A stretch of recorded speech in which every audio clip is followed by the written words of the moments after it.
పట్టించుకోలేదు. హైదరాబాద్ దారుస్సలాం మైదానంలో MIM party నిర్వహిస్తోన్న బహిరంగ సభ ఏర్పాట్లను ఆ పార్టీ అధినేత అసదుద్దీన్ పరిశీలించారు. ఆయన వెంట ఎమ్మెల్యే మజీద్ హుస్సేన్, ఇతర నేతలు ఉన్నారు. సభకు వచ్చే వారికి ఎలాంటి అసౌకర్యాలు కలగవద్దని నిర్వాహకులకు అసద్ సూచించారు. వక్ఫ్ చట్టానికి వ్యతిరేకంగా సభ నిర్వహిస్తున్నామని, మోదీ తెచ్చిన చట్ట సవరణ బిల్లు రాజ్యాంగ వ్యతిరేకమని అసదుద్దీన్ మండిపడ్డారు. ఇక చంద్రబాబు, నితీష్ సహకారంతోనే నల్ల చట్టాలు తెచ్చారని ఆయన ఆగ్రహం వ్యక్తం చేశారు.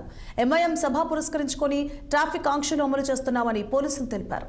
ఈ సాయంత్రం 5 గంటల నుండి రాత్రి 11 గంటల వరకు దారుసలాం వైపు వెళ్లే వాహనాలను దారి మళ్లించినట్లు తెలిపారు.